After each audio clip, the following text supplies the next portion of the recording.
में रिकॉर्ड धान उत्पादन के पीछे अगर एक बड़ा कारण रहा है तो वो किसानों को समय पर मिलने वाली खाद है। लेकिन अब उसी खाद वितरण व्यवस्था पर सियासत तेज हो गई है। राज्य सरकार की नई खाद्य नीति को लेकर कांग्रेस और किसान संगठनों ने मोर्चा खोल दिया है।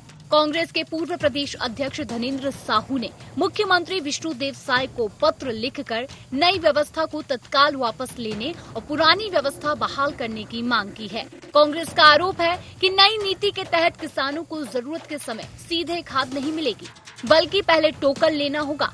इतना ही नहीं, जहां पहले किसानों की प्रति एकड़ 2 बोरी डीएपी और 3 बोरी यूरिया मिलती थी, अब उसे घटाकर 1 बोरी डीएपी और 1 बोरी यूरिया तक सीमित कर दिया गया है। कांग्रेस का ये दावा है कि इससे खेती की लागत बढ़ेगी और उत्पादन प्रभावित होगा। विपक्ष यह भी आरोप लगा रहा है कि सरकार 21 क्विंटल प्रति एकड़ धान खरीदी से बचना चाहती है और इसीलिए खाद वितरण सीमित किया जा रहा है। छत्तीसगढ़ सरकार के कृषि विभाग ने सभी हमारी सहकारी सोसाइटीज को पत्र लिख करके उनको निर्देशित किया है कि एक तो पंजीयन कराया जाए, किसानों का टोकन दिया जाएगा कि कितना किसान कितने एकड़ का है। डीएपी 2 बोरा मिलता था, उसको अब 1 बोरी कर दिया है। इसी तरह से यूरिया 3 बोरी मिलता था, उसको भी 1 बोरी कर दिया है। तो ये सरकार आखिर किस दिशा में ले जाना चाहती है इस प्रदेश के किसानों को? किसानों की, मजदूरों की बड़ी समस्या है, उसको हल करने में सरकार पूरी तरह विफल रही है। सरकार ने खाद वितरण प्रणाली में किया बड़ा बदलाव। अब ई उर्वरक वितरण पोर्टल में करना होगा पंजीयन। पोर्टल पर आवेदन कर लेना होगा डिजिटल टोकन। टोकन मिलने के बाद ही मिलेगी खाद। नैनो यूरिया और नैनो डीएपी लेना किया अनिवार्य। छत्तीसगढ़ में खाद्य पर शुरू हुई सियासत। कांग्रेस और किसान कर रहे नई व्यवस्था का विरोध। हालांकि सरकार विपक्ष के आरोपों को पूरी तरह खारिज कर रही है। सहकारिता मंत्री केदार कश्यप का कहना है कि नई खाद्य नीति किसानों के हित में है और इससे कालाबाजारी पर लगाम लगेगी। इसके साथ ही बीजेपी का यह भी कहना है कि कांग्रेस किसानों को गुमराह कर राजनीतिक फायदा उठाना चाहती है। हमारे जो नई खाद्य व्यवस्था है उसमें जिसकी जितनी आवश्यकता है ताकि ब्लैक मार्केटिंग रोकी जा सके, इसके लिए व्यवस्था की गई है और साथ ही पोर्टल के माध्यम से और उसके तहत में जो आईजीकेवी के माध्यम से जो भी चलते हैं हमारे यहाँ पर जो खेती का वास्तविक वो है उसको उनको खलते खाद और बीज दिया जाए। छत्तीसगढ़ में खाद वितरण को लेकर हर खरीफ सीजन में सवाल उठते रहते हैं। कभी खाद की कमी, कभी लंबी कतार तो कभी कालाबाजारी के आरोप। अब नई खाद्य नीति को लेकर सरकार और विपक्ष आमने सामने है। सरकार इसे पारदर्शी और किसानों के हित में बता रही है, जबकि विपक्ष और किसान संगठन इसे खेती और उत्पादन पर असर डालने वाला फैसला बता रहे हैं। ऐसे में सबसे बड़ा सवाल यही है कि क्या नई खाद्य नीति से किसानों को राहत मिलेगी या खरीफ सीजन में संकट और बढ़ेगा। Bureau report IND 24।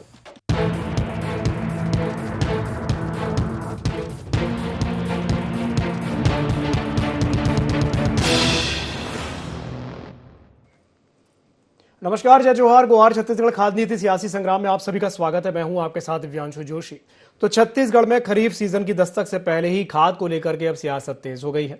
सरकार नई खाद वितरण नीति को किसानों के हित में एक बड़ा सुधार बता रही है और दावा ही किया जा रहा है कि इससे खाद की कालाबाजारी रुक सकेगी, फर्जी उठाव पर रोक लगेगी और किसानों को पारदर्शी तरीके से खाद मिल सकेगी। लेकिन दूसरी ओर विपक्ष और किसान नेता सरकार की मंशा पर सवाल उठा रहे हैं। आरोप है कि नई व्यवस्था के जरिए किसानों को जरूरत के मुताबिक खाद नहीं मिल पाएगी और विपक्ष तो ये भी कह रहा है कि सरकार धान उत्पादन और खरीदी का बोझ कम करने के लिए खाद वितरण सीमित करने की तैयारी में है।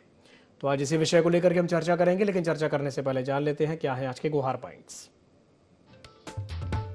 नई खाद नीति पर हो रही सियासत के क्या है मायने? किसानों के लिए कितनी आसान होगी डिजिटल टोकन व्यवस्था? खाद वितरण को लेकर के कांग्रेस के आरोपों में कितनी सच्चाई? नई व्यवस्था को लेकर सरकार के दावों में कितना दम? तो खरीफ से पहले खाद पर घमासान देखने को मिल रहा है। नई खाद नीति पर अब सियासी संग्राम चढ़ा हुआ है। किसानों की खाद पर राजनीति हो रही है। नई व्यवस्था पर विपक्ष ने हमला बोला है। खाद की राजनीति में किसान जो है वो बेचारा वो बेहद परेशान है। टोकन सिस्टम पर तकरार देखने को मिल रही है। खरीफ सीजन से पहले खाद वितरण पर जो सियासत है वो तेज हो गई है। तो छत्तीसगढ़ में रिकॉर्ड धान उत्पादन के पीछे एक बड़ा कारण रहा है तो वो निश्चित रूप से किसानों को समय पर जो खाद मिलती थी वो रहा है, लेकिन अब उसी खाद वितरण व्यवस्था पर अब सियासत हो रही है। राज्य सरकार की नई खाद नीति को लेकर के कांग्रेस और किसान संगठनों ने मोर्चा खोल दिया है। तो चलिए चर्चा को विस्तार देते हैं। कुछ खास मेहमान हमारे साथ चर्चा में शामिल हो रहे हैं, आपका परिचय करा देते हैं। हमारे साथ चर्चा में जुड़ रहे हैं गंगेश द्विवेदी जी, वरिष्ठ पत्रकार हैं। गंगेश जी, स्वागत है आपका ND24 में। हमारे साथ जुड़ रहे हैं सत्यप्रकाश सिंह जी, कांग्रेस के प्रवक्ता हैं। सत्यप्रकाश जी, बहुत बहुत स्वागत है आपका ND24 में। और हमारे साथ जुड़ रहे हैं रविंद्र सिंह जी, भारतीय जनता पार्टी के प्रवक्ता हैं। रविंद्र जी, आपका भी बहुत बहुत स्वागत है ND24 में। चलिए शुरुआत रविंद्र जी आपसे कर लेते हैं। रविंद्र जी, कांग्रेस तमाम तरह के आरोप लगा रही है, अभी कह रहे हैं कि ये जो नई व्यवस्था है, पहले प्रति एकड़ 2 बोरी DAP मिलती थी, 3 बोरी यूरिया मिलती थी, अब उसे घटा करके 1 बोरी DAP और 1 बोरी यूरिया तक सीमित कर दिया गया है। और कांग्रेस ये भी कह रही है कि भाई खेती की लागत बढ़ जाएगी, उत्पादन प्रभावित होगा। क्या कहेंगे रविंद्र जी? हाँ, स्टूडियो से बोलो, पैच करिए। सभी दर्शकों को मेरा नमस्कार जी। सरकार नई योजना या कोई भी कार्यवाही लाती है तो किसानों के हितों के लिए लाती है।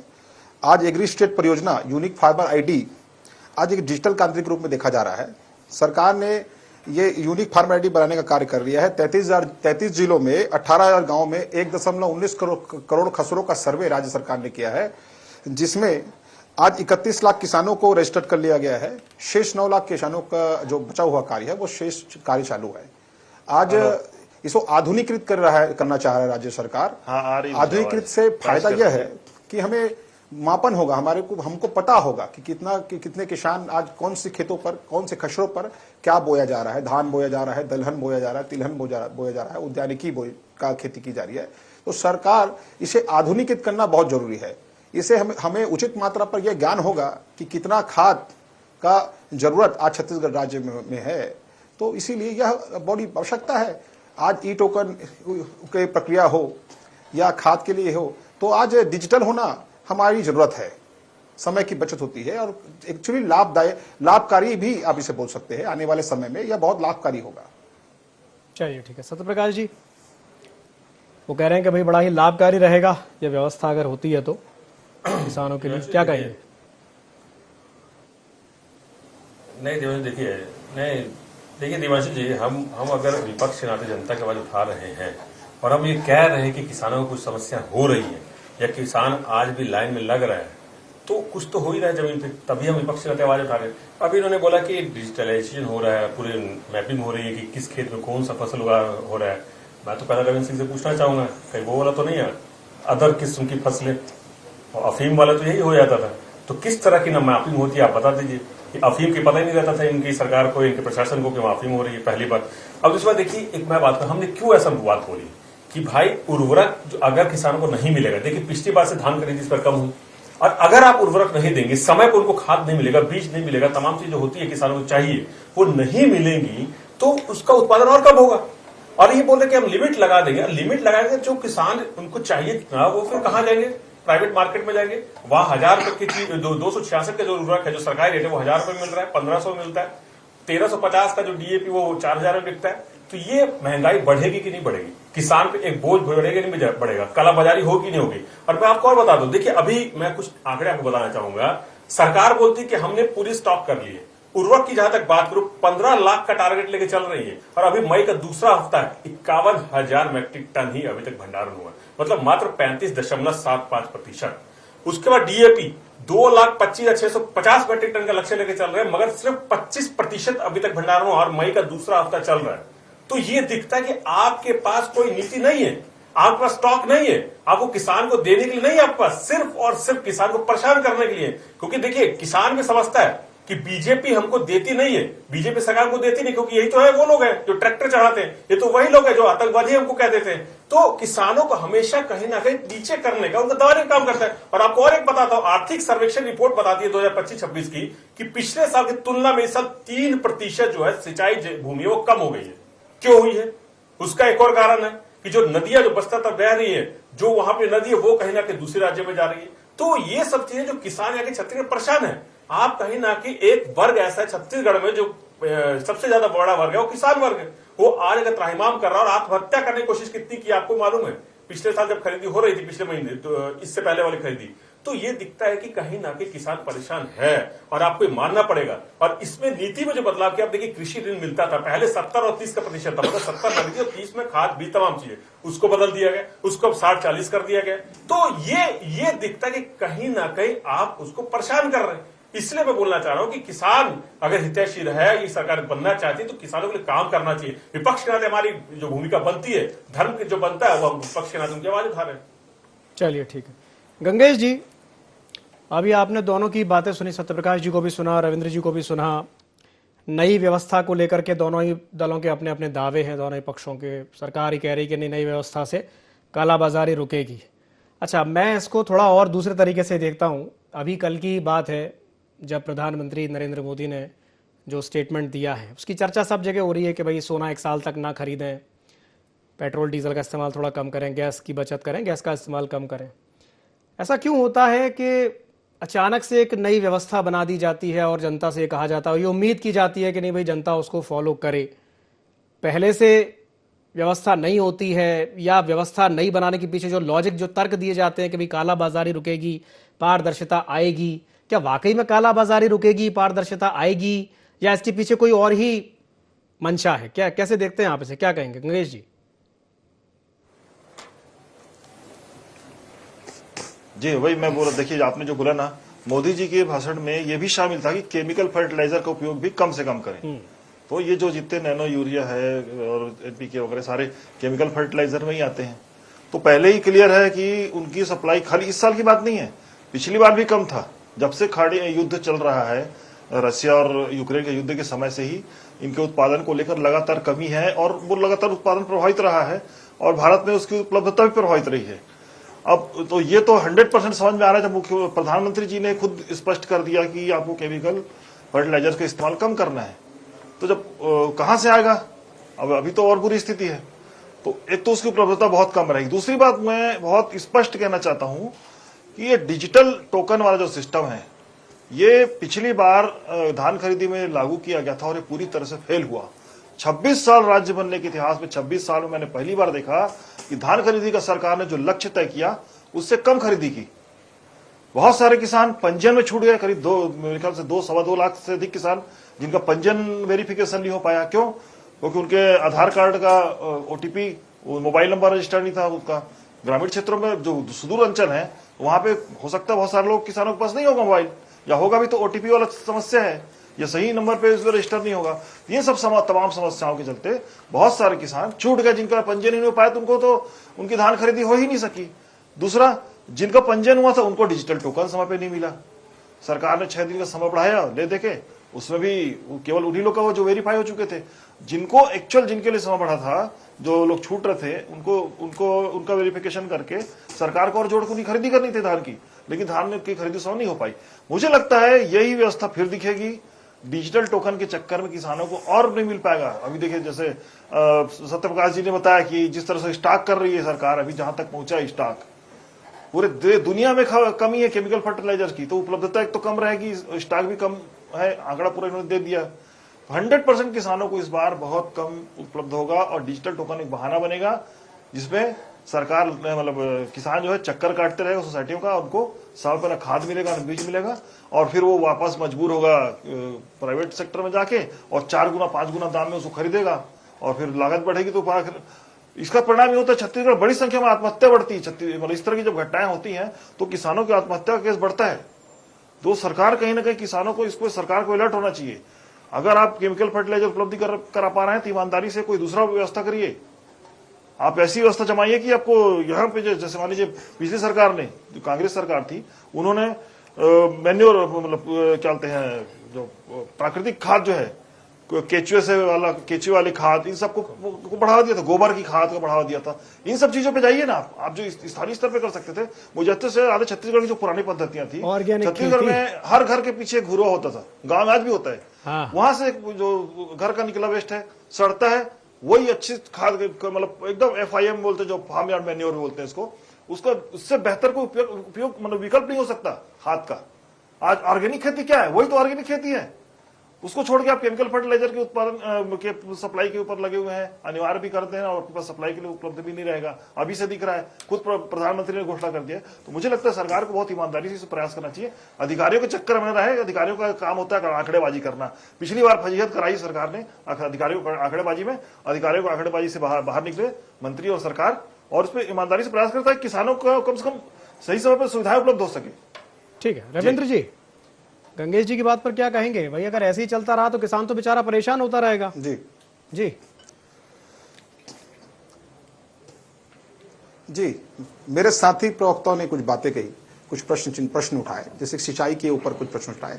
तो मैं बताना चाहूंगा कि भारतीय जनता पार्टी की सरकार 2000 दूसरे टर्म पे आई जोगी जी के बाद, तो उस समय से लेकर आज तक की सिंचाई व्यवस्थाओं की बात करें तो 21 लाख हेक्टेयर से ज्यादा भूमि पर सिंचाई परियोजना जो आज छत्तीसगढ़ सरकार ने कर दी है। दूसरी, कांग्रेस विपक्ष की सरकार के समय 115 सिंचाई परियोजनाओं को उन्होंने बंद कर दिया था। इनको अगर सिंचाई की इतनी फिक्र होती है तो उस समय 115 सिंचाई परियोजनाओं को वे बंद नहीं करते। आज उन सारी 115 सिंचाई परियोजनाओं को छत्तीसगढ़ सरकार ने फिर से पुनर्जीवित किया है और आज उस पर कार्य चल रहा है। आज 21 लाख हेक्टेयर से ज्यादा भूमि पर हमारी सिंचित करने की क्षमता है। दूसरी, खाद की उपलब्धता की अगर चर्चा हो रही है तो 9,29,000 मीट्रिक टन खाद हमारे पास है। आज 56% से ज्यादा खाद की व्यवस्था हमारे पास है। नए अलॉटमेंट जो है इस महीने केंद्र सरकार से राज्य सरकार को प्राप्त हुए हैं, उसमें डीएपी कुल 76,550 metric tonne, MOP 29,600 metric tonne, NPKS 83,500 metric tonne, nano urea 60,000 metric tonne, SSP 72,000 metric tonne, urea 1,83,900 metric tonne. और साथ ही साथ अब वैकल्पिक खादों पे भी राज्य सरकार काम कर रही है, जैसे टीएसपी ट्रिपल सुपर फास्फेट, और इससे डीएपी भी निर्मित किया जा सकता है। यूरिया N14% और फास्फेट के 46% कॉम्बिनेशन से आज डीएपी निर्मित होती है। आज वैश्विक संकट का दौर चल रहा है और केवल डीएपी की ही उपलब्धता आज राज्य सरकार के पास कम है। बाकी सारी यूरिया आज 55% है, एमओपी आज 80% है, एनपीके आज 70% है, एसएसपी आज 75% है। हाँ, डीएपी आज हमारे पास 35% ही उपलब्धता है। और आज आप बोलेंगे एपीसी की मीटिंग आज सारे जिलों पर हो चुकी है और आज सारे जिलों पर किस तरह से खाद्य का वितरण करना है, किसानों को किसी तरह की असुविधा ना हो, इसलिए एसएपी की मीटिंग आज सारे जिलों पे हुई है। आज सारे जिलों पर खाद्य का स्टॉक राज्य सरकार नियमित रूप से ले रही है और जल्द और निश्चित ही राज्य सरकार किसानों के हितों पर रक्षा करेगी और जल्द ही खाद्य का वितरण होगा। खाद्य का वितरण हो सकता है अभी धीरे हो रहा हो, लेकिन आगे वाले समय में एक सही समय पर खाद्य का वितरण किया जाएगा और पूर्ण रूप से सरकार किसानों के साथ खड़ा है और निश्चित ही सरकार किसानों के हितों की रक्षा करेगा। ठीक, सत्यप्रकाश जी क्या कहेंगे रविंद्र जी की बात पर?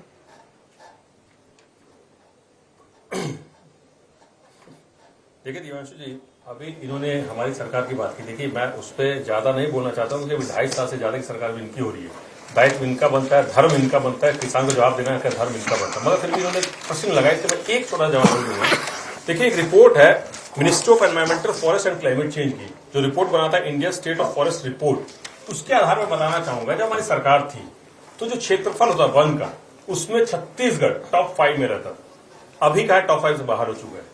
तो इसी से दिख जाता है ना कि आपकी सिंचाई क्या है, क्या हालात है, यहाँ पे पानी की व्यवस्था है क्या किसानों के लिए। इस तरह से काफी रिपोर्ट में बताने के लिए कि हमारी सरकार में क्या हुआ। अब इन्होंने बोला कि उपलब्धता की बात की कि बहुत सारी मतलब कमी नहीं है, उपलब्ध है, सब स्टॉक है।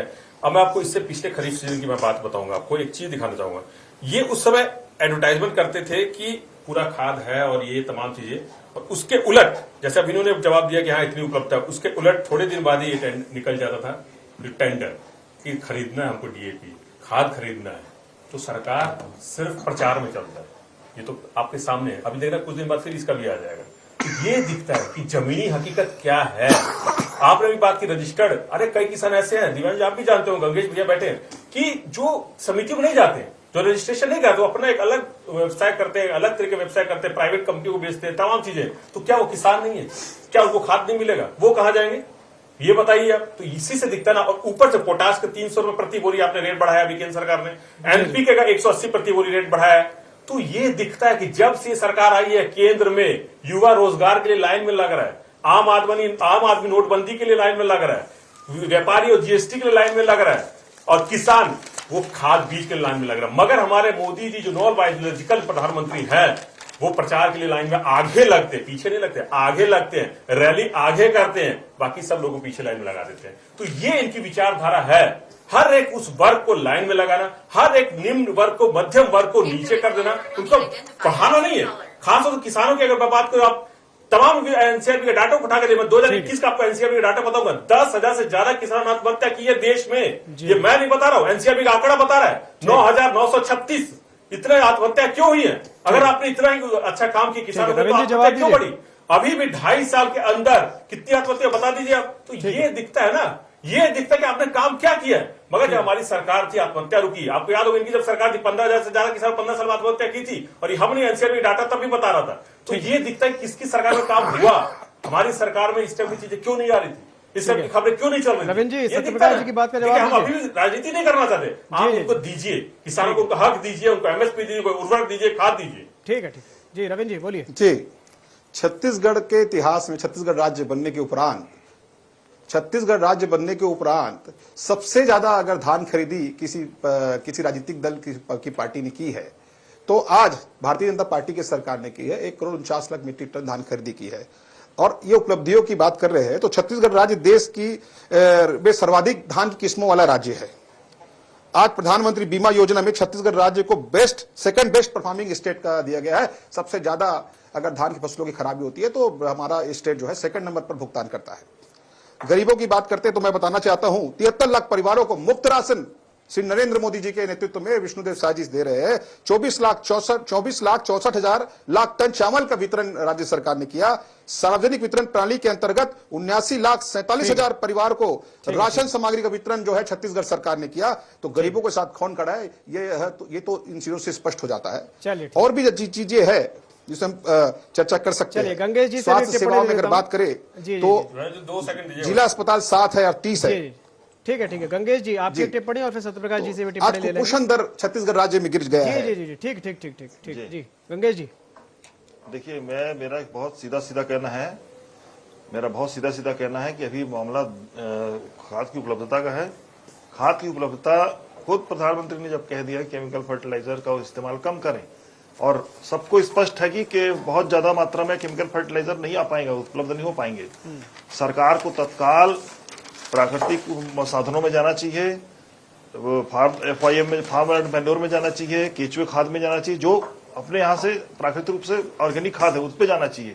उसकी अवस्था जमाने पे बहुत तेजी से प्रयास करना चाहिए ताकि किसानों को वो समय पर उपलब्ध हो सके।